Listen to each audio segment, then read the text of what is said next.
Assalamualaikum warahmatullahi wabarakatuh. Apa kabar anak-anak? Jumpa lagi dengan Ibu Rahayu. Kali ini pelajaran fikih di semester 2 ini yang pertama kita akan membahas tentang materi jual beli. Nah, anak-anak, kita akan memasuki bab yang pertama yaitu jual beli menurut syariat agama Islam. Namun sebelum kita masuk pada pembelajarannya, mari kita bersama-sama membaca Ummul Kitab agar pembelajaran ini dapat berjalan dengan lancar. A'udzu billahi minasyaitonir rajim. Bismillahirrahmanirrahim. Alhamdulillahi rabbil alamin. Ar-Rahmanir-Rahim. Maliki yaumiddin. Iyyaka na'budu wa iyyaka nasta'in. Ihdinas shiratal mustaqim. Shiratal ladzina an'amta 'alaihim ghairil maghdubi alaihim waladdallin.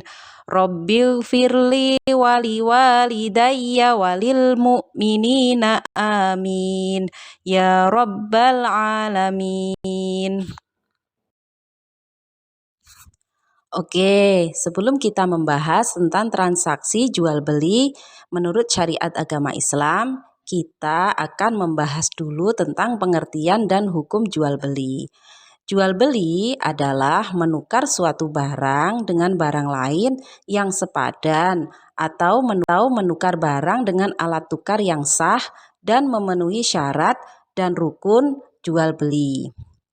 Sedangkan hukum jual beli itu terbagi menjadi 4. Yang pertama adalah mubah. Mubah adalah merupakan hukum asal dari jual beli tersebut. Yang kedua, hukum jual beli adalah wajib. Contohnya apabila menjual merupakan keharusan, misal menjual barang untuk membayar hutang atau menjual barang untuk bertahan hidup. Yang ketiga, hukumnya adalah sunnah.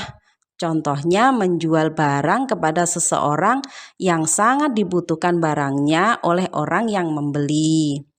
Dan yang keempat, hukum jual beli adalah haram. Contohnya menjual barang untuk maksiat atau menjual barang untuk melakukan sesuatu di mana perbuatan itu dilaknat oleh Allah Subhanahu wa Ta'ala. Nah, anak-anak, ini adalah dalil nakli tentang jual beli yang menguatkan tentang tata cara jual beli menurut syariat agama Islam. Yang pertama dijelaskan dalam surah Al-Baqarah ayat 275.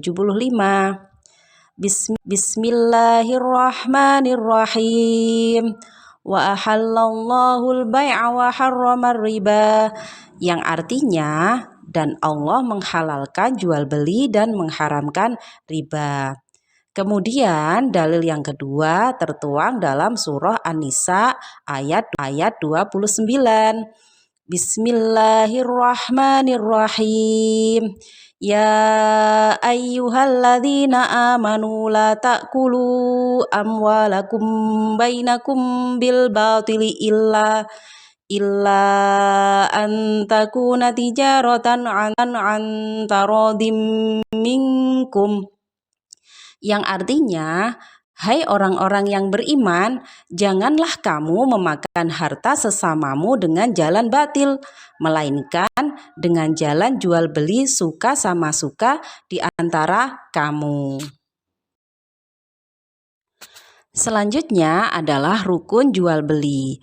Rukun jual beli itu ada 5. Yang pertama penjual, yang kedua ada pembeli, yang ketiga benda yang dijual, yang keempat alat tukar yang sah, bisa berupa uang, dan yang terakhir rukun jual beli adalah ijab qabul. Ijab qabul itu adalah ucapan antara penjual dan pembeli saat melaksanakan transaksi jual beli. Anak-anak, tadi kan kita sudah membahas atau menyebutkan rukun-rukun dari jual beli. Di antaranya adalah ada penjual dan pembeli. Namun, selain ada penjual dan pembeli ini juga harus memenuhi syarat-syarat tertentu. Yang pertama adalah jual beli dilakukan oleh orang yang berakal agar tidak tertipu dalam jual beli. Jadi, penjual dan pembeli ini tidak boleh orang yang tidak berakal. Jadi, harus keduanya memiliki akal atau sehat dalam akalnya. Yang kedua, syaratnya adalah jual beli dilakukan atas kemauan sendiri. Jadi, baik penjual ataupun pembeli itu atas dasar suka sama suka, bukan atas dasar paksaan, baik dari si penjual atau pembeli atau orang lain.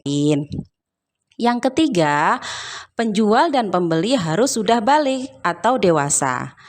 Nah, bagaimana dengan anak-anak? Anak-anak yang belum balik boleh melakukan jual beli, tetapi hanya untuk barang yang bernilai kecil seperti jajan di kantin sekolah, beli permen atau yang lainnya. Sedangkan untuk barang yang bernilai besar, anak-anak tidak diperkenankan untuk melakukan jual beli. Nah, tadi kan kita sudah membahas tentang syarat-syarat dari penjual dan pembeli. Sekarang yang kita bahas adalah syarat dari barang yang dijual. Yang pertama adalah suci atau dapat disucikan. Jadi tidak boleh menjual atau membeli barang najis. Yang kedua, mempunyai manfaat atau tidak mubazir. Yang ketiga, milik penjual atau milik orang lain yang diwakilkan untuk dijual. Dan yang terakhir, barangnya harus jelas, yaitu barang yang dijual belikan dapat diketahui penjual maupun dari pembeli. Selanjutnya, kita akan membahas tentang yang namanya ijab dan qabul.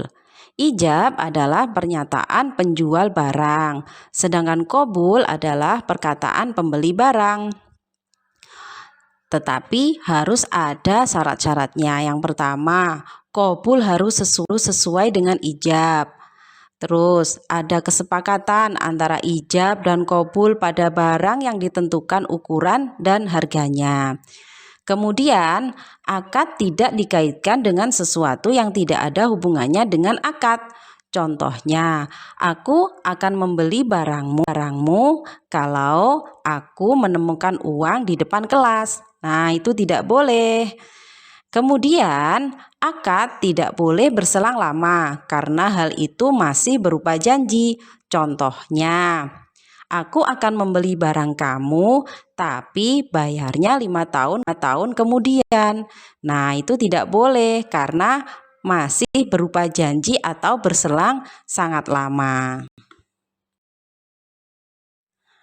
Anak-anak, selanjutnya kita akan membahas jenis-jenis jual beli berdasarkan hukumnya. Yang pertama, jual beli yang diperbolehkan, yaitu yang sesuai dengan ketentuan ajaran Islam, yaitu yang memenuhi syarat sah dan rukun jual beli seperti yang kita sebutkan tadi di atas. Yang kedua adalah jual beli yang dilarang, yaitu jual beli yang menimbulkan kerugian, baik itu kerugian penjual maupun kerugian dari pembeli. Selanjutnya kita akan membahas jual beli yang dilarang menurut syariat agama Islam. Yang pertama, kurang syarat atau rukunnya. Contohnya seperti jual beli secara ijon. Jual beli secara ijon ini contohnya menjual atau membeli buah yang masih ada di pohonnya dan belum diketahui matang atau masaknya buah tersebut. Sedangkan harganya sudah ditentukan dari awal. Jadi buah tersebut belum siap panen tetapi sudah dihargai dalam transaksi jual beli. Kemudian ada jual beli anak binatang yang masih dalam kandungan, atau menjual barang yang tidak diketahui ciri-cirinya, atau menjual barang najis. Nah, ini kan tidak sesuai dengan syarat dan rukunnya dari jual beli.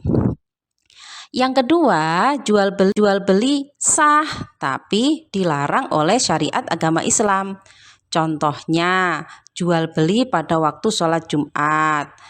Jual beli dengan cara menimbun barang untuk dijual ketika harga tinggi, atau membeli barang dengan menghadang sebelum sampai di pasar, sehingga penjual ini menjual barangnya sedangkan dia belum tahu harga pasti dari barang yang ia bawa. Atau membeli barang yang sudah ditawar oleh orang lain.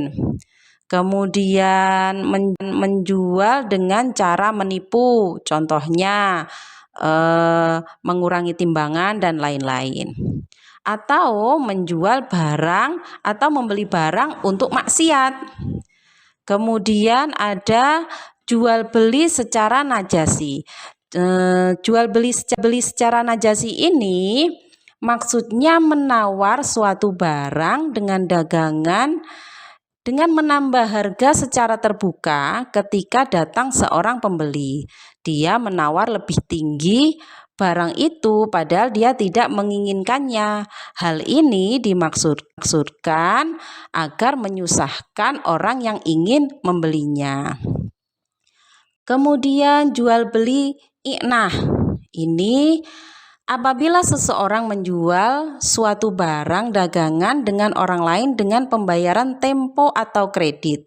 Kemudian orang itu atau si penjual membeli kembali barang itu secara tunai dengan harga lebih rendah dari harga awal sebelum utangnya lunas. Dan yang terakhir adalah jual beli secara gharar, yaitu jual beli secara menipu. Contohnya, menjual barang yang cacat tetapi disembunyikan cacatnya dan tidak diketahui oleh si pembeli. Anak-anak, ini adalah barang-barang yang haram untuk dijual belikan. Yang pertama adalah barang yang haram zatnya. Contohnya khomer, sesuatu yang memabukkan, itu haram dijual belikan. Yang kedua, hasil curian. Yang ketiga, barang najis seperti daging babi, daging anjing, marus, dan lain-lain. Dan yang terakhir adalah barang untuk maksiat atau kejahatan. Contohnya menjual barang atau membeli barang untuk membunuh seseorang. Ini diharamkan untuk dijual belikan.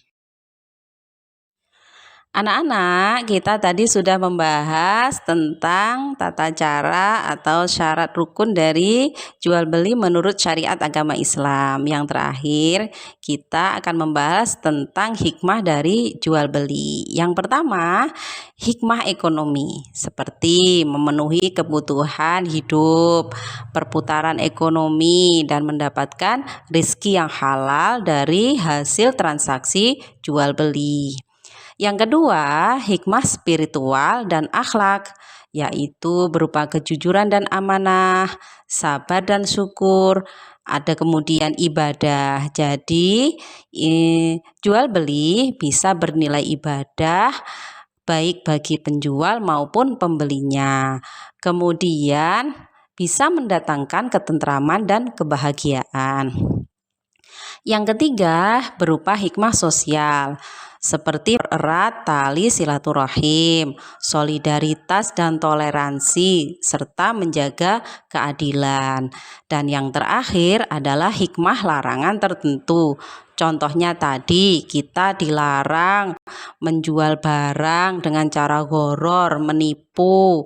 Nah, itu bisa menghindari kita dari konflik atau dari perselisihan dari penjual dan pembelinya.